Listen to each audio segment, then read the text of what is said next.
You cannot campaign for the next 4 years and believe that you will get our votes. Mimi ukiendelea hivi 2027 sitatokea, nitalala. Niache wenzangu wa Azimio waende wapigie, hata kama ni mbuzi itakuwa imewekwa kwa ballot, wakapigie mbuzi kura. Achana na campaigns, Mr. President. Hello, ladies and gentlemen. Welcome to the backstory. If you are new here, kindly hit that subscribe button and the notification bell down below so that you can be notified when we post a new video. Now, ladies and gentlemen, there's something that I have been wondering about. Every day, President Ruto has been waking up. If he's not traveling abroad, he's traveling across the country in the name of launching projects.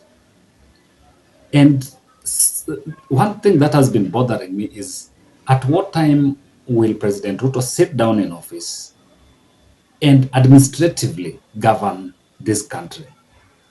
Because it seems like we are in a campaign mode, which should be, because it's not sustainable to be on the campaign mode for the next 4 years. And there is a lady who has come out and she shares the same views and feelings that I have. And this is a UDA supporter. I want you to listen into her keenly, because she's raising very, very fundamental questions. And then we'll analyze that after this. Hi. So I was planning to go to sleep. But then I thought, I've got a question. I have to ask President Ruto one question. And that question is, unafanya nini juu ya magari? Unafanya nini juu ya magari, President Ruto? Tuko kwenye campaign. I simply cannot understand what you're doing on top of vehicles, going around, addressing rallies, ukiuliza ndio maswali, si mama mboga, na mtu wa pikipiki, na mtu wa boda. I thought we campaigned, I thought we finished, I thought you won, and I thought you were the President of the Republic of Kenya. You went to Meru, and it was so embarrassing because those guys were booing the governor and went to a point of where they were even booing you. They decided, mbaya, president, no president. Why would you put yourself in such a situation? Mambo ya Governor Kawira, achana nayo. It's up to her to find a point of communication and engagement with her people. It's not your role as president. On top of that, I think there's so much to be done in terms of the administrative role of governing. I cannot understand where you're getting the time to go around the country, pop out from your fuel guzzlers and start giving campaign rhetorics. When are we going to get the work done? We are holding fort for you. We are believing in you. We are telling Kenyans, believe in this man. He's got the brains, he's got the agenda, he's got the vision, he's got the mission. But you're starting to make us to get worried. Taxes are high. But even as taxes are high, this government has so far borrowed 40% of the amount that Uhuru Kenyatta borrowed in 10 years. I believe you told us, you will tax us, but you will not borrow. And therefore, we were ready to be taxed, but no borrowing. On top of that, wakati uko juu ya magari, your Attorney General Muturi is failing in his job, and he's making you fight with judiciary. I have watched as Kiborek, or whatever his name is speaking in some function, and he's there saying, sisi uko parliament, tutanyonga judiciary wasipate budget. If your Attorney General had been doing his job right, Mr. President, he would have created a back office rapport with the judiciary.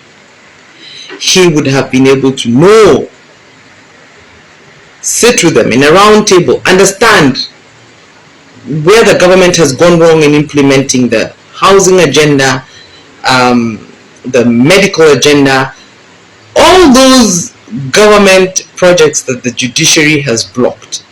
It would be up to Attorney General Muturi to sit with his fellow lawmakers, understand where they have failed legally, make it right, and have those things go through.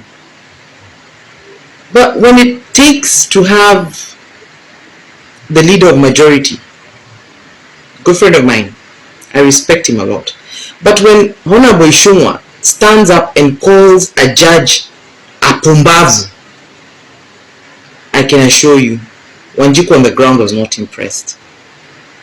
Not impressed at all.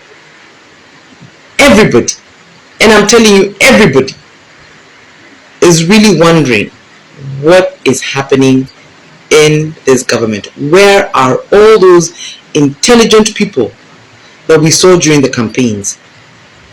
President Ruto, you need to get down from those vehicles. It's not a campaign. Nobody's questioning whether you're president. And if you think that this strategy is going to work because it worked during the time of Uhuru, where you went around the country, ukiwa juu ya magari, campaigning for 4 years, is what is going to work to get you re-elected in 2027, I'm here to tell you it will not work. You see, there's some specific things that you promised Wanjiku, and those things have to be delivered. Because no matter how much you go around the country addressing rallies and, making campaign rhetorics, if at the end of 2026, going into 2027 August, when we're going for the elections, if you have not delivered free education, if you have not delivered lowered cost of living, if you have not delivered, say, your housing agenda, if you have not delivered water for farmers, if you have not delivered farm inputs, cheaper farm inputs, cheaper in value, not in quality, for farmers, such that the food basket of the country would be delivering or harvesting food 3-4 times more than normal. If you will not have delivered, or your legislatures, the UDA legislatures will not, in conjunction with you, have delivered an economic breakthrough for Mount Kenya region, for example, where we get good prices for our tea, and that good price is translated down to the farmer, good prices for our coffee, good prices for our milk, and an expansion of the dairy industry. I mean, for us in Kenya, dairy seems to be just milk, na maziwa mala, na yogurt. There's cheese and butter. These things are so expensive. Yet, if we expanded our dairy industry, Kenyans would be able to afford this and even export. But if these things will not have been delivered, if the things that you will have delivered, according to what we're seeing now, is the expensive roads that Murkomen is planning, where ati nikipita kwa barabara nalipa, and when I compare it with Uhuru's time, nilikuwa silipi, then I can guarantee you, no matter how long you go around the country, ukitokea juu ya magari, ikifika 2027, you will not get that vote. And I will repeat this, and I've said it before. Hata kama ni kuiba kura, haumuwezi kuweza kuiba kura if only 40% of your voters come out, and Azimio's 100% get to the ballot. So, toka kwa gari, toka mambo ya campaigns, it's time to do the work, get back to the office, get Muturi to do his job, get Murkomen to do something that will, make it better for me and to a border on the road, and not make it expensive. We want the roads safer, we don't want them more expensive. Get Linturi to stop bashing the Meru governor and fighting, and instead to deliver on agriculture. Mind bado tunanunua unga bei kali. These are the things we want to see. Kupanda juu ya magari, President Ruto, I'm one of your strongest supporters. You know it, I know it, many people know it. I I would be the best person as a friend because I'm telling you the truth. Hii unapanda panda magari, you're embarrassing us as your supporters. You're being bashed, we don't know what to do. I watched the clip yesterday, people were making noise, Marians, they're not listening to you, and you're there saying, utawashtaki kwa Mungu. And I was like this, I was saying, oh my God. Oh my God. You didn't need to be in Meru, and had you not been in Meru, you wouldn't have faced that humiliation. Please get back to the office, please organize your cabinet, please reshuffle, get people who can work and who can deliver. And then 2027 will be smooth sailing. You cannot campaign for the next 4 years and believe that you will get our votes. Mimi ukiendelea hivi 2027 sitatokea, nitalala. Niache wenzangu wa Azimio waende wapigie, hata kama ni mbuzi itakuwa imewekwa kwa ballot, wakapigie mbuzi kura. Achana na campaigns, Mr. President. Now, ladies and gentlemen, those are very, very fundamental questions and issues that lady is raising. And I wish the Kenya KWANZA administration could listen to her. Because look at it. Why would the president put Kenya into an election mood? Are we going to campaign for the next 5 years? Look at the number of people who are going to attend those rallies. You ask yourself, at what time are these people going to work? Because the president is moving from one area to another. And when he attends those rallies, there are like hundreds of thousands of Kenyans who are following him. And then you ask yourself, at what time is the country going to get to work? At what point are these Kenyans going to work? Why can't the president administer this country from an office? Why should he go about launching those small projects? Like, let's take, for example, the housing project. In an ideal situation, the president should launch that project because that is his flagship project. But he doesn't have to go to every region to launch those small projects. He can do a national launch, maybe somewhere in Nairobi. Then let these other areas be taken up by maybe ministers or whoever, whichever representative, to just monitor how that project is going on. He doesn't have to go to every region. Then look at it this way. The president moves from one place to another with a convoy of like around over 20 something or 30 vehicles. Those vehicles are fueled. Then there are per diems and all that. So in an economy which is struggling, where the president is talking about cutting down on costs, why would he be running around throughout the country spending so much money campaigning? The president should embark on working on how or getting strategies on how to deliver on some of the promises that he made to Kenyans and the Kenya KWANZA supporters. He doesn't have to go on top of vehicles to campaign or to be seen to be working. His work needs to be felt. It needs to be seen and needs to be felt. And some of the projects that is launching were launched by the previous regime. So we need to see his own projects. And this can be achieved from the office. You don't have to go around the country.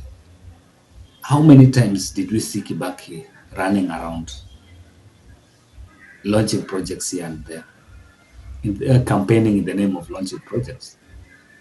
How many times did we see Uhuru? Yeah, they would launch projects, but then these other ones will just be done by, once you're the president, once you've launched a project, you just delegate duties and tell the minister in charge to make sure that those projects are delivered. You don't have to go to the ground so as to be seen to be launching projects.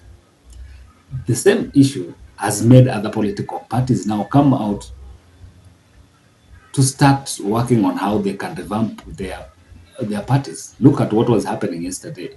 ODM has been running around doing a mass recruitment drive in preparation for 2027.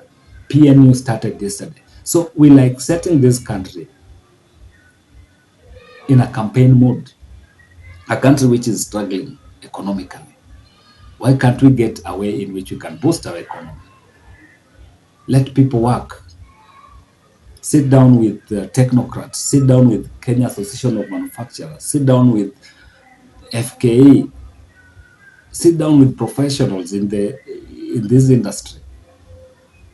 Then craft a way in which we can rejuvenate this economy, stimulate the economy so that Kenyans are very industrious. You don't have to like give them handouts, tokens here and there. Just stimulate the economy. Let the economy be robust. Look at ways, strategies, and all that. I think I support this lady. The president, if he listens, he needs to come out of those, on top of those vehicles and get down to work. Arambe House office is never stepped there.